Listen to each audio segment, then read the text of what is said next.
Okay, I think I need more light here. Thank you, Jesus. Glory be to God. Glory to God. Glory to God. Glory to God. Glory to God. Glory to God. Yes. No. Thank you, Lord. Okay.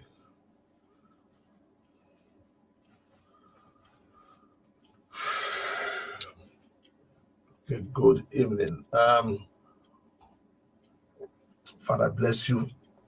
I pray blessings upon anybody who watch this live broadcast. We're going to watch the uploaded version hereafter. I bless them in the name of the Lord. I pray, oh God, that you breathe upon this broadcast. So God, energize me, energize my perception, inspire me, oh God, cause me to speak. Oh, Brother Shola, God bless you. Thank you for joining. Please feel free to invite your friends. God bless you. I appreciate you. Right. So, thank you, Lord. I pray, oh God, that I will speak, oh God, with the tongue of the learned. Thank you for illumination. Thank you for understanding. Thank you for impartation. Thank you, oh God, for causing those who hear to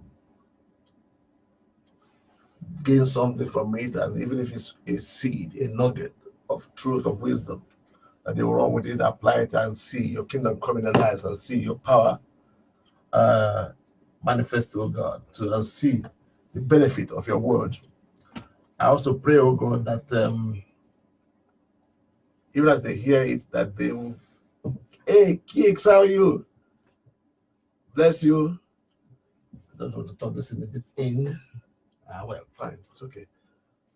I pray, Lord, that as they hear, let them share it on others, oh God, as they share, oh God, let others be blessed. Let there be a ripple effect. Yeah. Okay. Thank you. I want to continue from last week.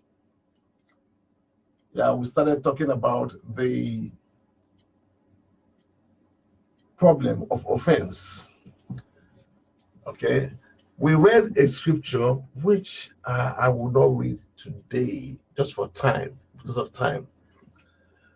But I will summarize what it's about. Yeah, we're talking about the problem of offense.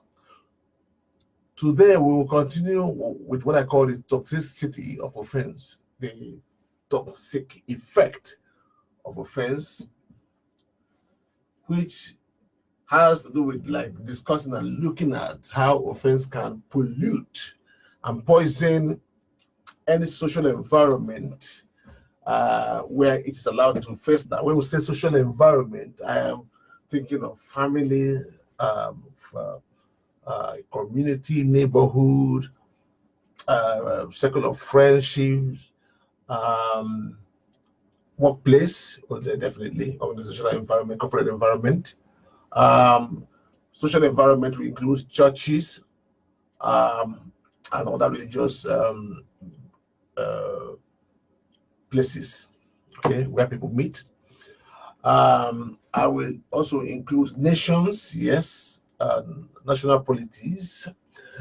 What are things? Yes, it includes even marriages. I mentioned families before. The culture. And last week I was actually talking more when talking about the culture, talking about the impact of let's say feminism, or what I call the ultra feminism, which is a backlash or a response of chauvinism, of a chauvinistic culture, patriarchal culture. So when let's say men, for example, oppress women to the point of not allowing them to vote, not allowing them to any pay, not allowing them to. Juliet, how are you? How are you? God bless. Okay, you're welcome. Not allowing them to earn, just denying them parity in terms of equal pay and all that for the same kind of job. Yes, when women are suppressed, of course, there's a backlash because every person wants to be free, wants to be free of oppression. So we have not just people who say, yes, as women we want to be free, but also, well, we want to, we don't need men, So we understand that some of these excesses can become, they are as a result of oppression, then the pendulum swings the other way. So yeah, social environment, we include, yes, families, we include even interpersonal relationships. So offense can pollute such things.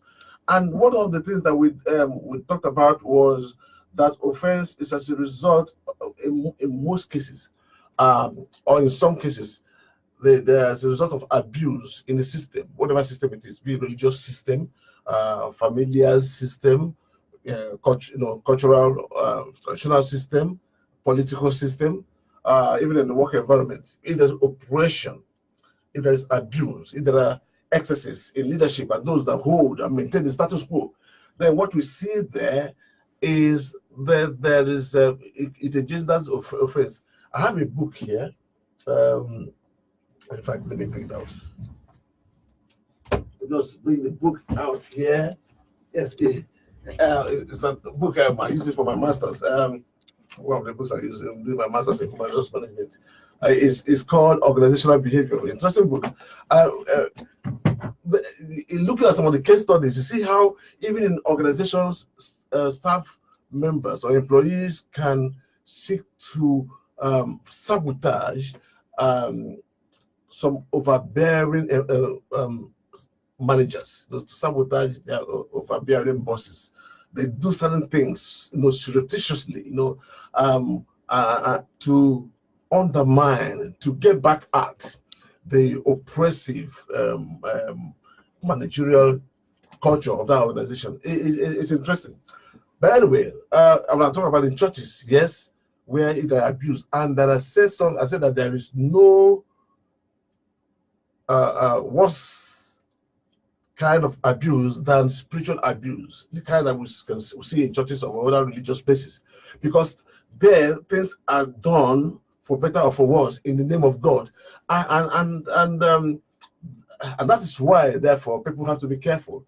If you're a pastor, a church leader, a church worker, the departmental head in the church, or bishop, whatever position you hold, it comes with serious carefulness and being circumspect in the way we handle people and handle matters in the church, including money, because it is easy to pass the wrong impression. People can look at you and look at what you do and accuse God, or just have a wrong impression of God because of the way we behave. Okay, right. So we did talk about that, the problem of offense. We also looked at offense in terms of try to define it. Actually, we looked at the Greek and Hebrew words, which, I mean, it's not necessary here too. But basically, when we say offense, not just, okay, I'm angry. It's more than that. It's like a stumbling block or a stumbling, or things that cause people to stumble and fall, and come to ruin. So in the Greek New Testament language, one of the words, in fact, the common word used there is skandalon, which means a trap. Okay, so if I'm causing offense, I'm setting a trap for people to be ensnared in, and it refers to anything that can arouse prejudice or become a hindrance to others, a stumbling block to others. Yes, things that can cause people to fall, an occasion for stumbling. Ultimately, offense is meant to trip, okay, to trip people up, to ensnare them, to hinder and stop them from perhaps being all that God wants them to be. And it can also cause people to stumble and fall off the path God has ordained for them. And that actually linked into the scripture we looked at last week from 1 Kings chapter 12, from 12 to 15. 1 Kings chapter 12, from 12 to 15. And that is an interesting scripture, because there we saw after the death of Solomon. Now remember, when Solomon came to power, one of the things that he was mandated by his father David through by God's direction, of course, was to build a temple. God said that David should not build the temple he proposed to build, that Solomon would build it. So David made elaborate preparation, provided everything necessary for that temple to be built, a glorious temple indeed, and handed everything over to Solomon, including workmen and materials and gold and other things. Solomon built the temple, but they didn't just build the temple, he also built things, palaces and different things for himself and his administration and all that. So in the course of doing all that, perhaps when we do more than God asks us to do, then we rely on other desperate means to achieve those things. Solomon taxed the people heavily. The people were taxed heavily. Olayinka Okere, welcome. So they were taxed heavily. So of course, he built whatever he built, for God and for self, and it was all glorious. And after he passed away, his son Rehoboam took over, and around that time, because of Solomon's excesses, because of some of the things he did that were against God's commandment, the Bible says God stirred up enemies, rebels in his kingdom. Some of them obviously ran away, notably Jeroboam. Jeroboam, a very charismatic figure. He went on self-exile. But then, on hearing that Solomon was dead, he came back and led a powerful delegation of 10 tribes, in particular, mostly, and led them to meet Rehoboam, the new king, and said, King, live forever. The reason why we have come to meet you is to ask for a favor, to be something of consideration. Your dad, your father, the late king, was a bit too high-handed for us in terms of taxation and work and demands. His regime was too harsh, harsh for us. So we're asking if you could soft pedal a bit, be soft with us, be gentle with us. They just wanted that reassurance. The new king, the young king, went to the elders that served his father and told them what this delegation came. In fact, he told them to go and come back 3 days, and he will give them a reply. And they went. And in the meantime, he went to this guy and told them, the elders that served his father, and said, "Oh, see what they told me. These guys, this delegation, that's what they said. The request they made." The elder said, "Okay, be wise. Answer them gently. Answer them,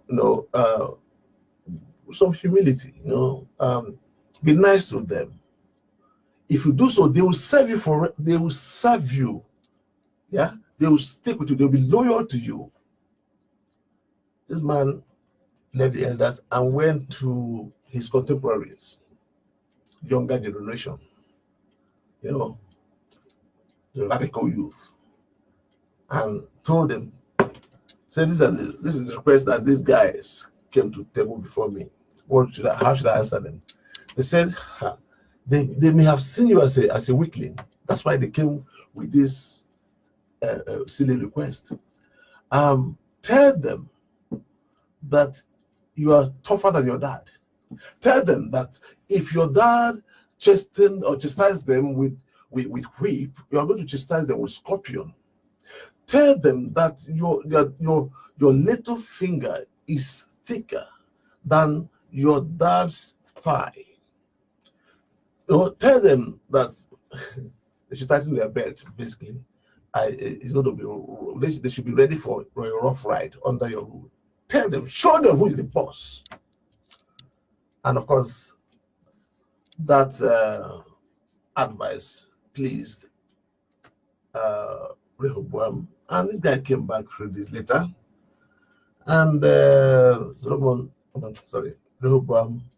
answered them according to the advice of the young men. And they said something, and hear this clearly. They said, to your tents, O Israel, everybody go to your home, scatter. Everywhere. Bishop Ekom, welcome, good to see you. They say, everyone scatter to your tents, O Israel. What portion do we have in David? We don't even, not that we have any inheritance in the son of Jesse. So everybody go your way. Let's balkanize. Let's get out of here. We don't have any inheritance in the land of David. Now they reacted, yes, to their reaction to the stupid and silly answer of a stupid king, an unwise king. Gave them a stupid and silly answer, and so they reacted. But then in their reaction, they went the other way to the extreme and cut themselves off from the plan of God, the path God has destined for them. Now, if you understand the line of David, what that meant, if you understand who David was, and God's plan to usher in the Messiah that will save the whole world through that line of David, that God says right from Genesis 49, where Jacob was blessing the children. Prophetically, he talked about Judah, that through Judah, that he said that the scepter, the rulership, will not depart from Judah until Shiloh, the perfect one, comes. And that refers to Jesus. And of course, Jesus came as prophesied from the line of David.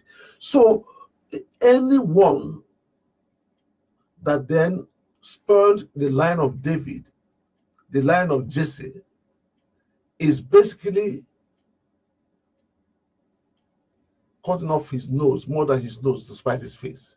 He's saying, whatever plan God has for us through this life, we don't want. And so they rejected God's plan. God's plan of salvation. God's plan of, deliverance, salvation, or God's identity for them, through that line of David. And what had happened?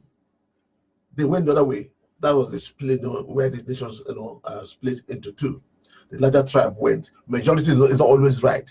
Majority, as election is coming to Nigeria, for example, as in 2019, majority, let us pray that majority will do what is right and vote right in different offices being vied for. Okay, majority is not always right. Here we see majority that took the wrong way, and from that, in fact, they not only said that they renounced the plan of God through the land of David for them, they also physically, the king, Jeroboam, erected, the charismatic king, erected two huge national idols. One in Dan, one in Beersheba, if I remember. And he said to them, "Oh, Israel, yes, look at, this is the gods, not God, gods that brought you out of Egypt." They rewrote history. They changed their theology. They changed their worship system. They set up a different priesthood. They rejected everything that God has ordained for worship, for kingship and whatever. They rejected everything and declared independence from God, which is actually the original sin, the very first sin, man declaring the independence from God. But why did they do this? It was through offense. Now,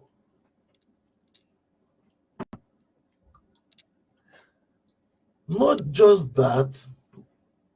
Now, you notice if you read what follows after in the book of Kings, Chronicles, you see that from that time Jeroboam, there was no sensible leader. There was no one godly leader among them. Each leader, almost like God was. Ahab was a record holder, but okay, there are people who have beaten even Ahab's record.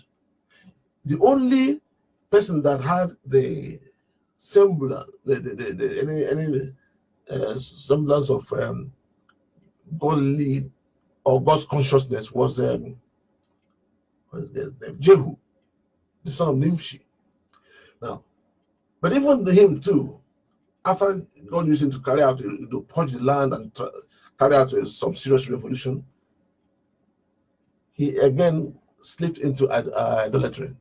So until they were carted away by the Assyrians, no sensible leader. But you have to understand that when people go haywire, go off, to the point of no return, there is always a point of departure. And that was the point of departure. Their angry response to what the king said. The Bible says that the anger of man does not do the righteousness of God. I always remind myself of that when I'm angry. The anger of man can never, never, never produce the righteousness of God. Okay, that was a long summary then of what we talked about last week. So today we pursue again on looking at the toxicity of offense, poisonousness, if I can use that word. The poison, how offense can release and contaminate the social environment with poison.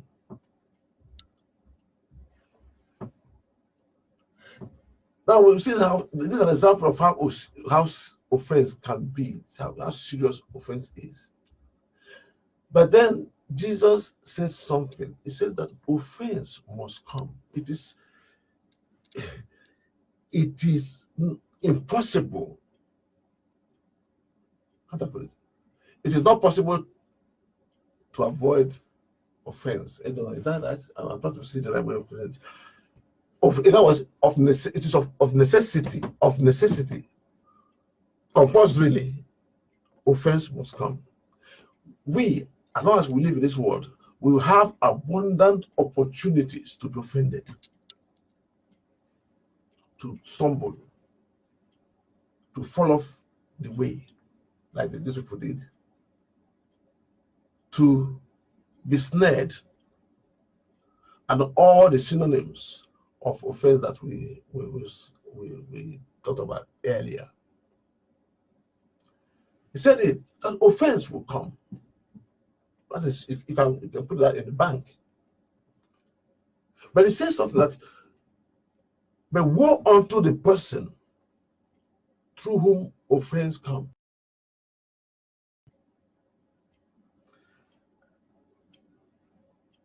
That it will be better that a millstone is hung around their neck and then dumped into the sea. Okay, so we see on one hand the inevitability of offense. On the other hand, the fact that those who cause offense, there's a woe pronounced on them. That means we have to be careful then. And also on the third, if there's a third hand, another leg is that there is a danger, a deathliness that is linked to offense. When we fall into that trap of offense, when we take offense and talk about it and allow it to fester, how it can kill, basically, how it can asphyxiate the life blood of that social environment, like the church, how it can cause a person or a whole nation to depart from the path of greatness that God planned for them. So either as someone who causes offense, someone who takes offense, the responsibility is on us to be careful, not to cause offense or to take offense. That's why Paul said, he said that he tries his best. He tries his best to avoid offense. Paul says that he tries his best to avoid offense. For example, he says in 1 Corinthians 8:13, that therefore, if food makes my brother stumble, I will never eat again. I never eat meat, lest I make my brother stumble. Okay. And he cautions us, St. Paul, said, give no offense to the Jews. He said, do not cause anyone to stumble, or give no offense, whether to the Jews, the Greeks, or the church. And that's 1 Corinthians 10:32. Okay. Again, it says, St. Paul, in Romans 14:21, it is good neither to eat meat nor drink wine, nor do anything by which your brother stumbles or is offended or is made weak. That's how serious it is. Okay.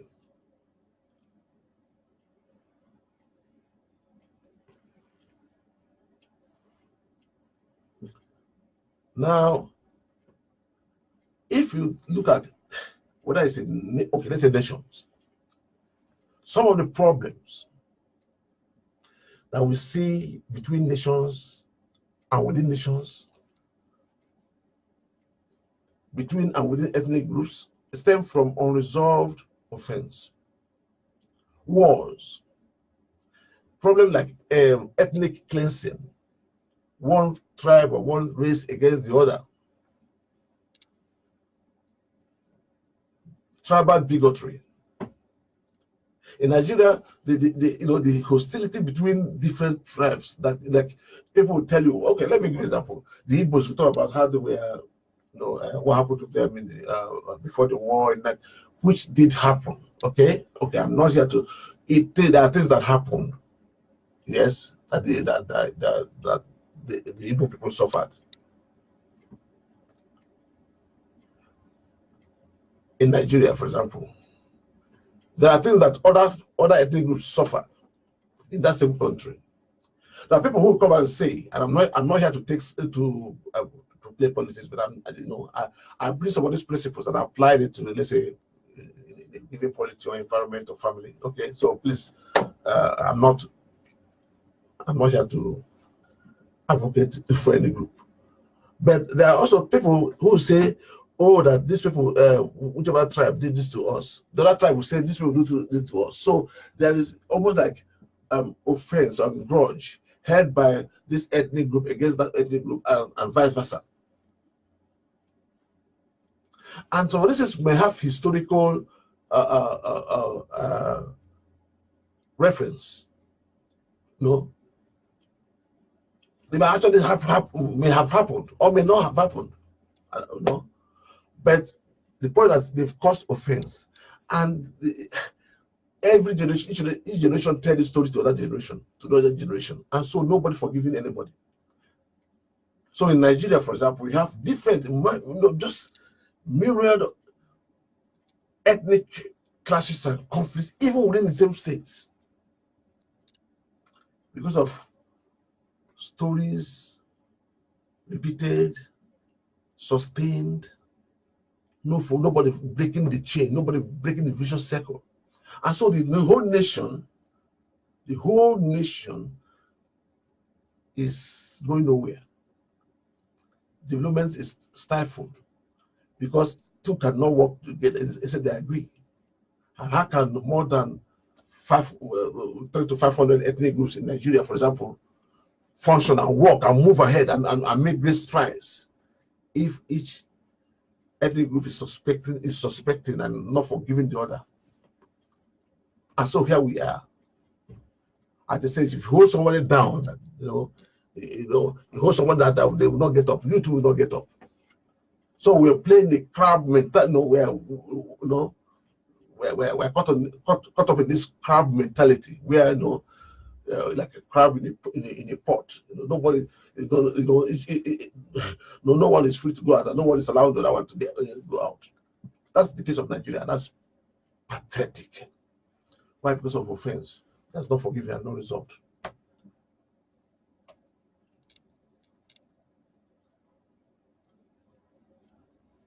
In terms of churches, we see that again. We see some of the things, scandal, not just scandal, but people just some insults, disrespect shown to the men of God because of maybe some excesses somewhere in certain quarters. And so we mentioned studies of what they insult, people insult them. Again, they go to the extreme. And they call every pastor thief, every pastor wants their money, every pastor, is looking for this, which is not true, really, which actually is not true. But yes, I will not stay here and say there have not been abuse or excesses. There have been. But again, people now react, and go the other way. Extreme. The truth is always in the middle. You cannot find the truth and wisdom at the extremes. Okay. So I know some people who love God, but they don't go to church anymore. They don't go to church. Again, that violates the scriptures. The Bible tells us in Hebrews that we should not forsake the assembly, the assembly of ourselves together. We should not do that. But some people have come to the point where they no longer attend fellowship because of some injury done to them that has scared them. Jesus said it is those who cause, particularly those who knowingly cause such offense and cause people to be so scared that they don't want to have anything to do with the people of God anymore, or even God. That is better than some big stone is hung on their neck. They don't go to church anymore. I know, I love them. So offense is something that we need to be alert about and guard against. The Bible says that a brother offended is harder to win back than a strong city, and contentions are like the bars of a castle. A brother offended, it is difficult. It's Proverbs 18:19. A brother or a sister offended is hard to win back. It's easier to win a strong city, a fortified city, than to win that trust back. But nothing is impossible with God, though.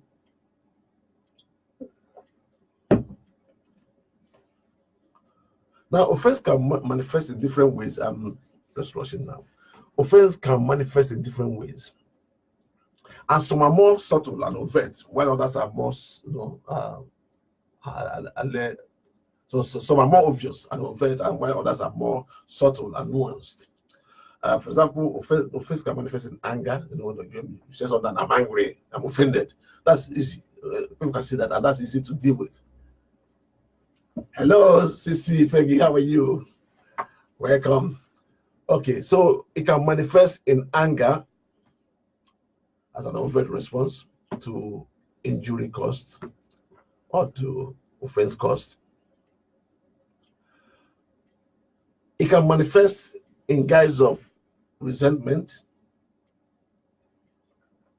when you are bitter, and the Bible also says against that we should not allow the root of bitterness to grow in us, and that type of root of bitterness can pollute, can contaminate many, can defile many. Offense may manifest in the form of envy or jealousy. It might manifest in the feeling of like bad blood, just ill will. Sometimes, as I said before, missing fellowship. Like I said, there are people who don't go to attend fellowship anymore due to offense. It might be as a result of excesses or abuse in leadership. Okay, but not just that. They can also take offense. Anyway, I'll come to that. It's not every offense is caused by abuse or by what somebody has done. Okay, I'll come to that. Offense can result in cynicism, just skepticism, cynicism. It can result in strife.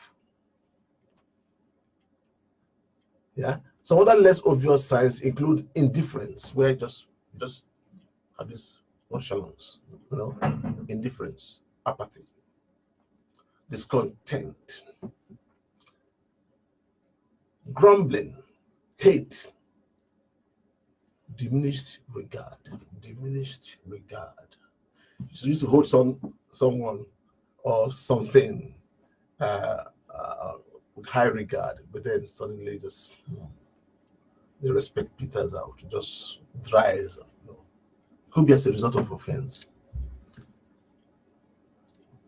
If you look at Judas, it's a classic example. Judas was one of those people that were chosen. I mean, Jesus personally chose after fasting and praying all night. And Judas was one of those people that went out and cast out demons in the name, and performed miracles in the name of Jesus. Judas was one of those people that fed, by whose hand Jesus fed thousands of people. Judas has seen the power of God. Pastor Vincent, welcome. Good to see you. Yes, please, those of you who want to join me, feel free to go back and listen to the video again when it's uploaded. Thank you very much.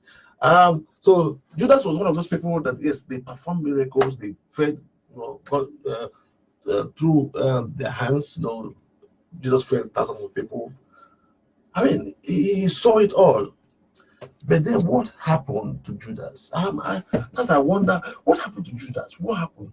Now we know the Bible tells us in John that he was he loved money and he was pilfering from the common purse. Yeah, so the love of money could be there, but love of money. Judas, being the treasurer, had more. I'm sure he had more than 30 pieces of silver. I'm sure that if you count how much he was stealing, obviously he stole more than 30 pieces of silver. Why would he send Jesus for 30 pieces of silver? Why not more? Why did he send him at all? I suspect, that's all that I can say, because that it's more than the need for money. He had more access. He has access to more. I would think that there was a diminished regard for Jesus due to offense. Some people, commentators, have talked about the fact that, okay, maybe he expected Jesus to be this, be that deliverer, be that, who divided from groups. Some people have said that. I mean, I don't know. But whatever it was, of course, the disciples, they said, is it time now for you to kind of restore the kingdom to Israel? They were having a different expectation. Jesus said, look, that's not the way I'm going, but you shall receive power. So if he was disillusioned, he was not the only one, if you understand what I'm saying. Other people, other disciples, other members of the team, they were also, there was some kind of, yes, what they expected was not what turned out to be. So that's the way I can put it. So why did Judas in particular say Jesus?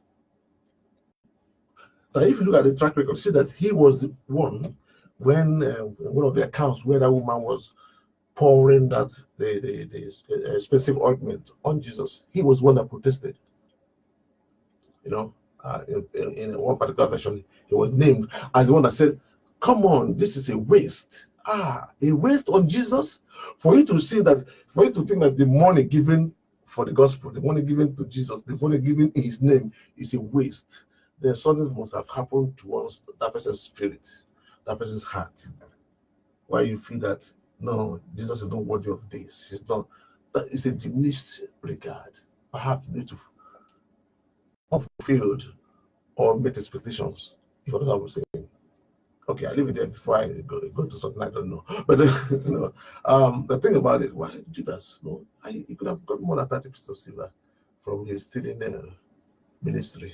Anyway, yeah. So these are some of the effects of offense. I talk about the toxicity of offense. Toxic. It's therefore possible in any situation. In fact, in marriages, in families, or in churches. I've seen that in churches. Yeah, where there's a running undercurrent of offense that infects the health and spiritual life of that church. I've seen that in families where you go in there, there's tension, and yet you can't put a figure of what it is.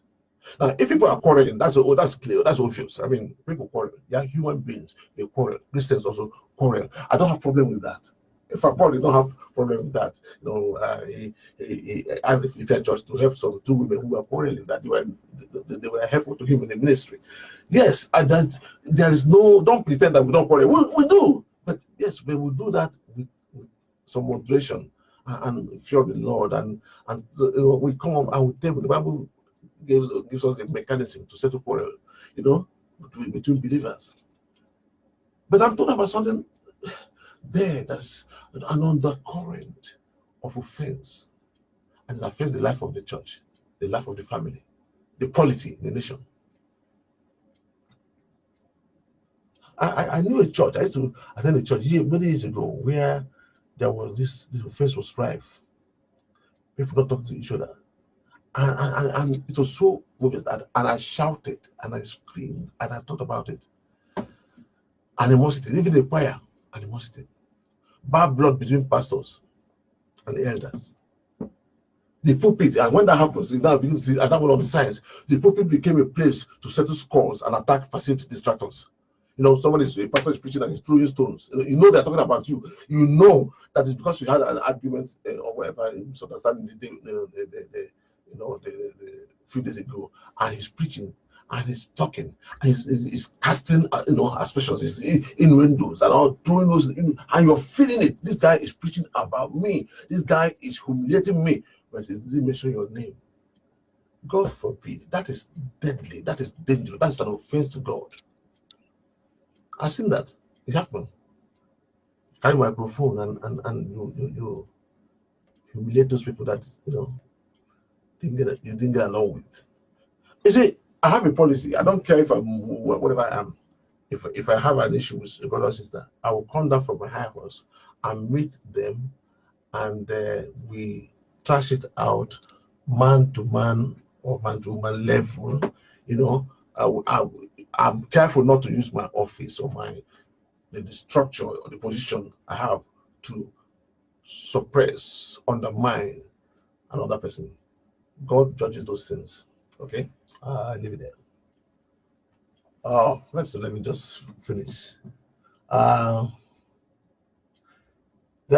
Okay, I'm going to conclude now and leave it for next week. We'll continue next week, where we'll then look at the reasons for offense, and then we'll see what we're going to do about it, what we'll do about it. But let me just say this: there are three patterns here.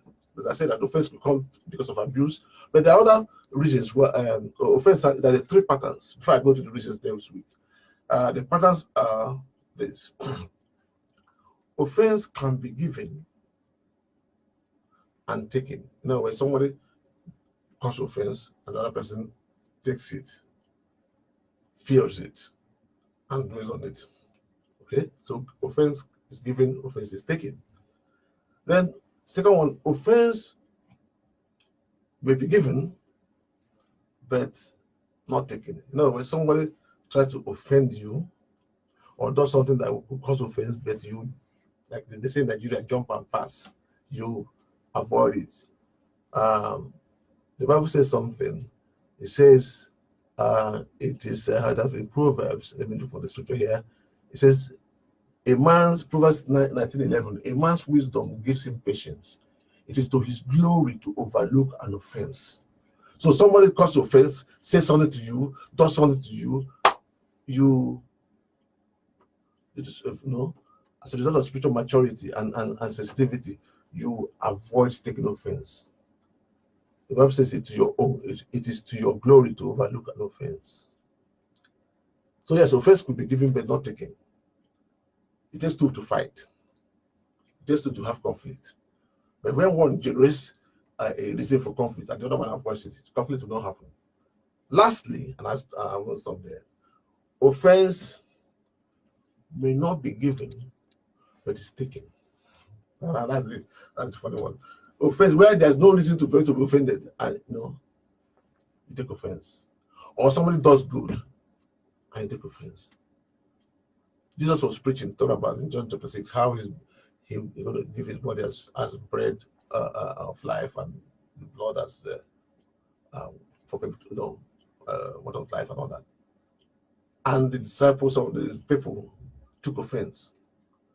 And Jesus, is this man going to give us his body to eat? And Jesus said to them, does this offend you? Does this offend you? And we're told that some disciples left. They were angry. I mean, they were offended, and they left him. Okay, they saw it was hard saying.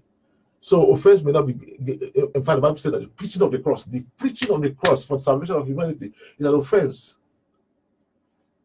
to the Jews. It's a stumbling block to the Jews. They don't like it. Okay, so offense may not be given, but it's taken anyway. That was a woman years ago, Christian. She told someone that she didn't like me. She did not like me. Why? Because Sarah Brown, how are you? God bless. Thanks for joining. We are closing now. Please feel free to listen to the upload. Thank you. You said the woman did not like me. Why? It's because I wear a black hat. I wear a black hat. That people who wear black hat, they will belong to a cult or some kind of thing. She said that. Okay. Yeah. But she didn't like me for that. Anyway, I still wear a black hat. Thank you. Okay, I'll wrap it up now. I've gone on and on. Next week we continue. We'll look at what to do then. How to avoid the pitfall of offense. How to avoid the pitfall. Okay. God bless you. God bless you. Thank you for joining. Sarah Brown. God bless you. Pastor Vincent. God bless you. CC Fegi. God bless you. Bishop Ekong. God bless you. Olaiko Kere. God bless you. Juliet Nduko. God bless you. Say hello to my people at home. Where? Or I don't know where I don't know where you are based actually, but my regards to all. Kings. Hey, God bless. Arwa Shola Shoduga. God bless you. Feel free to share this and let healing come to our various social environments. God bless you. I sign out. Bye. My name is Reverend Cyril Okere and Citygate Ministries International. See you next week. Bye.